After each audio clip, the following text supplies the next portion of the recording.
বলতে চাই, আমাদের নবী আপনার নবী, আমাদের আল্লাহ আপনার আল্লাহ। আমরা জনগণকে বলতে চাই, আমাদের আল্লাহ আপনার আল্লাহ, আমাদের নবী আপনার নবী।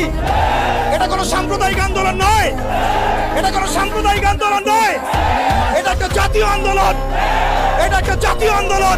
আমরা জানি আপনারা ইমারা কায়েম করতে পারবেন না, আমরা জানি যে আপনারা আল্লাহর বিধানকে আল্লাহর জমিনে বাস্তবায়ন করার ক্ষমতা রাখেন না, কিন্তু অন্তত সাতেমদের বিচারের আইনটা বাস্তবায়ন করে নিজেদের ঈমান এবং মুসলিমত্বের ন্যূনতম পরিচয়টুকু দেন। আসসালামু আলাইকুম ওয়া রাহমাতুল্লাহি ওয়া বারাকাতুহু। সম্মানিত তাওহীদের জনতা, কেমন আছেন?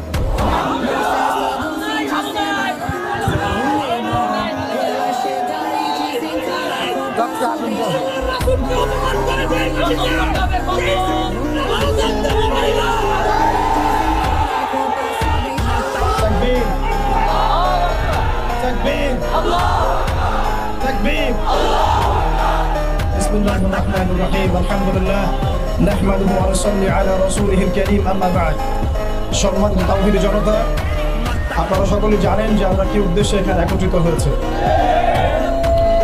আল্লাহ রাব্বুল আলামিনের দরবারে আমরা লাখো কোটি শুকরিয়া জ্ঞাপন করছি যে আল্লাহ রাব্বুল আলামিন আমাদেরকে আরো একবার শাপলা চত্বরে আসার তৌফিক দিয়েছেন। এই শাপলা বাংলাদেশকে ঈমান এবং কুফরের মেরুকরণে বিভক্ত করে ফেলেছে। এই শাপলা বাংলাদেশকে তাওহীদ এবং শিরকের মেরুকরণে বিভক্ত করে ফেলেছে। গত জুমার দিন আমরা এখানে ছিলাম, আমরা কি দাবি উত্থাপন করেছি সেটা আমাদের প্রশাসন সরকার খুব ভালো করেই জানেন, কিন্তু বিগত 7 দিনে আমরা এর বিরুদ্ধে কোনো রকম ব্যবস্থা গ্রহণ করতে দেখি নাই। আমরা এখানে তথাকথিত কোনো গণতান্ত্রিক আন্দোলন করতে আসি নাই, আমরা এখানে কোনো ইলেকশন করতে আসি নাই, আমরা এখানে নতুন কোনো রাজনৈতিক দল ঘোষণা করতে আসি নাই, আমরা এখানে কোনো রাজনৈতিক দলের লেজুর ভিত্তি করতেও আসি নাই। আমরা যারা এখানে হাজির হয়েছি একমাত্র আল্লাহ এবং তার রাসূলের মহব্বতে হাজির হয়েছি। আমরা যারা এখানে হাজির হয়েছি শুধুমাত্র এক আল্লাহ এবং তার রাসূলের প্রেমে হাজির হয়েছি। আমরা বাংলাদেশের মধ্যে খেয়াল করে দেখছি, অভ্যুত্থান হচ্ছে, সংবিধান সংস্কার হচ্ছে, নতুন রাজনৈতিক দল গঠন হচ্ছে, ইন্টারনাল অনেক মিটিং হচ্ছে, অনেক মিছিল হচ্ছে, পলিসি মেকিং হচ্ছে, এবং আমরা দেখছি নির্বাচনের প্রস্তুতি চলছে। কিন্তু 16 কোটি বাঙালির, 16 কোটি মুসলিম দেশের, 16 কোটি মুসলিম জনতার এই বাংলার মাটিতে সাতেমে রাসূলদের বিচারের কোনো ব্যবস্থা গ্রহণ করা হচ্ছে না। তার মানে কি আমরা ধরে নিব যে সাতেমে রাসূল এই ইস্যুটি এবং মুরতাদ এই ইস্যুটি, ব্লাসফেমির এই ইস্যুটি আপনাদের কাছে রাজনীতি, অর্থনীতি, সংস্কৃতির চাইতে গৌণ বিষয়? আমরা কি এটা ধরে নিব যে রাসূলুল্লাহ সাল্লাল্লাহু আলাইহি ওয়াসাল্লামের শানের খেলাফ কথা বলা, তার বিরুদ্ধে বক্তব্য দেয়া, লিখনি স্থাপন করা এবং তার বিরুদ্ধে অবস্থান নেওয়া, এটা আপনাদের রাজনীতি, অর্থনীতি, শিক্ষা, সংস্কৃতির চেয়ে বেশি গুরুত্বপূর্ণ? যদি এটা আপনারা প্রচার করতে চান এবং এটা প্রমাণ করতে চান, তাহলে বাংলার তাওহীদের জনতা কিন্তু চুপ করে বসে থাকবে না। তাওহীদের জনতা, আরেকটা বিষয় আমি স্পষ্ট করতে চাই, সেটা হচ্ছে বাংলাদেশে কেউ হিন্দু হোক আমাদের কোনো আপত্তি আছে? কেউ বৌদ্ধ হলে আমাদের কোনো আপত্তি আছে? কেউ খ্রিস্টান ধর্মাবলম্বী হলে আমাদের কোনো আপত্তি আছে? কেউ যদি নাস্তিকও হয়ে যায় আমাদের কোনো আপত্তি নাই, কিন্তু নাস্তিকতার দোহাই দিয়ে সেই লেভেলকে ব্যবহার করে যখন আপনি আল্লাহ এবং তার রাসূলের শানে কটূক্তি করবেন, আমাদের আপত্তি তখনই আমরা ঘরে চুপ করে বসে থাকবো না ইনশাআল্লাহ। আপনি নাস্তিক হয়ে জাহান্নামে যান, আমাদের কোনো আপত্তি নাই, কিন্তু নাস্তিকতার আদলে আপনি মুসলিমদের সেন্টিমেন্টকে আঘাত করতে পারেন না। আপনি কোন ধর্মের তাবেদার হয়ে ইসলাম ধর্মকে কটূক্তি করতে পারেন না। আপনি ইসলাম ধর্মের এবং তাওহীদি জনতার সেন্টিমেন্টে আঘাত করতে পারেন না। আমরা নবী সাল্লাল্লাহু আলাইহি ওয়াসাল্লামের স্পষ্ট হাদিস শুনিয়েছিলাম, আপনাদের সবার মনে আছে, মান সাব্বা নাবিয়ান ফাকতুলু, মান সাব্বা নাবিয়ান ফাকতুলু, মান সাব্বা নাবিয়ান। এখন আপনারা সবাই জানেন এই দায়িত্ব কার উপর বর্তায়? এই দায়িত্ব বর্তায় আমাদের সরকারের উপরে।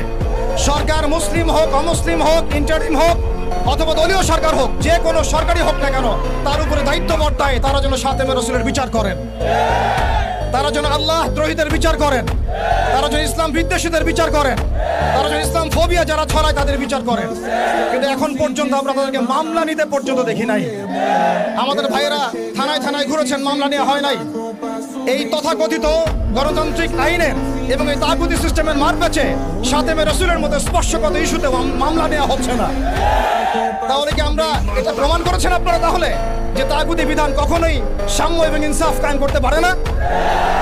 আপনারা নিজেরাই প্রমাণ করেছেন যে তাগুতি বিধান এবং মানব রচিত সংবিধানগুলো, আইনগুলো কখনো মুসলিমদের সেন্টিমেন্টের পক্ষে আসতে পারে না। তারা কখনো সাতেমে রাসূলের পর্যন্ত বিচার করতে পারে না। তারা আল্লাহ দ্রোহীদের বিচার করতে পারে না। তারা ইসলাম বিদ্বেষীদের কোনো বিচার করতে পারে না। আপনারা পারেন শুধু দুটো কাজ করতে, এক পশ্চিমাদের দাবিদারি করতে এবং দুই ভারতীয়দের দাবিদারি করতে এবং তাদের অভ্যন্তরীণ দালালদের দাবিদারি করতে।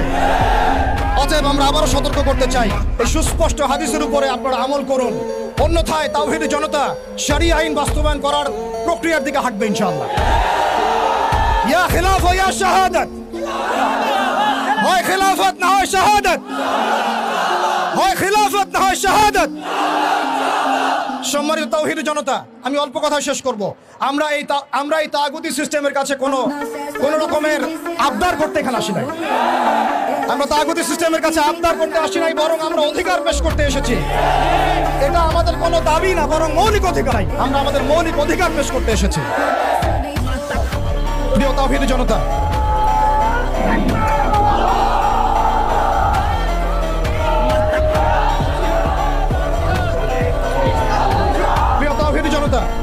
আমাদের হাতে সময় কম, আমি 2 মিনিটে শেষ করছি।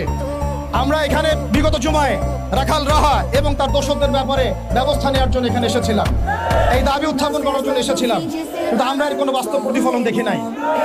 আজকে আমরা আরো বড় পরিসরে দাবি দাওয়া পেশ করব, বরং এটা আমাদের অধিকার।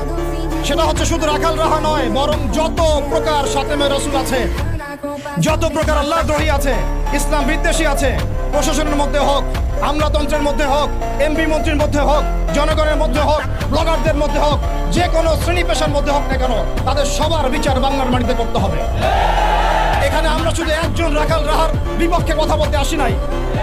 আমরা রাখাল রাহার যত রকম দোষর আছে, তাবেদার আছে, সবার বিরুদ্ধে আমাদের অবস্থান স্পষ্ট করতে এসেছি। দ্বিতীয় কথা হচ্ছে, এই সিস্টেম প্রণয়ন করতে হবে এমনভাবে যাতে আন্তর্জাতিক বিচার ব্যবস্থাকে পর্যালোচনা করে এমন একটা ব্লাসফেমি আইন বাংলাদেশে প্রণয়ন করা হয়, যাতে এই বিষয়গুলোর বিচার তো হয়, ইন ফিউচার ভবিষ্যতে বাংলাদেশের মাটিতে কেউ আল্লাহ এবং তার রাসূলকে কটূক্তি করার সাহস না পায়। এমন একটা আইন আমরা প্রণয়ন করতে চাই আপনাদের মাধ্যমে, এবং এমন একটা আইন প্রণয়নের দাবি করতে চাই আপনাদের কাছে, যে আইনের মধ্য দিয়ে আগামীর বাংলাদেশে কোনো প্রজন্ম গড়ে উঠবে না যারা আল্লাহ এবং তার রাসূলকে গালিগালাজ করে। আমরা জানি আপনারা শরিয়া কায়েম করতে পারবেন না, আমরা জানি আপনারা ইমারা কায়েম করতে পারবেন না, আমরা জানি যে আপনারা আল্লাহর বিধানকে আল্লাহর জমিনে বাস্তবায়ন করার ক্ষমতা রাখেন না, কিন্তু অন্তত সাতেমদের বিচারের আইনটা বাস্তবায়ন করে নিজেদের ঈমান এবং মুসলিমত্বের ন্যূনতম পরিচয়টুকু দেন। নিজেদের ঈমান এবং মুসলিমত্বের ন্যূনতম পরিচয়টুকু আপনারা প্রদান করেন। প্রিয় তাওহীদি জনতা, আমরা শেষ কথা বলছি এটাই, যে আমাদের সরকার এদের বিরুদ্ধে আমাদের অবস্থান নয়, আমাদের প্রশাসন তাদের বিরুদ্ধে আমাদের অবস্থান নয়, আমাদের জনগণ তাদের বিরুদ্ধে আমাদের অবস্থান নয়। আমরা আজকে চাইলে এখানে কোটি মানুষের সমাবেশ করতে পারতাম। আমরা ওয়ার্ল্ড অ্যাফেয়ার্স বুঝি, আমরা জিওপলিটিক্স বুঝি, আমরা দেশের অভ্যন্তরীণ বিশৃঙ্খলাগুলো বুঝি, কিন্তু আমরা সাতেমে রাসূলের ইস্যুতে কেউ চুপ থাকবো না ইনশাআল্লাহ। যতদিন পর্যন্ত আপনারা এটা বাস্তবায়ন করবেন না, ততদিন পর্যন্ত বাংলার তাওহীদি জনতা ঘরে কখনোই চুপ করে বসে থাকবে না। অতএব আমরা সরকারকে অনুরোধ করতে চাই, আমাদের নবী আপনার নবী, আমাদের আল্লাহ আপনার আল্লাহ। প্রশাসনকে বলতে চাই, আমাদের নবী আপনার নবী, আমাদের আল্লাহ আপনার আল্লাহ। আমরা জনগণকে বলতে চাই, আমাদের আল্লাহ আপনার আল্লাহ, আমাদের নবী আপনার নবী।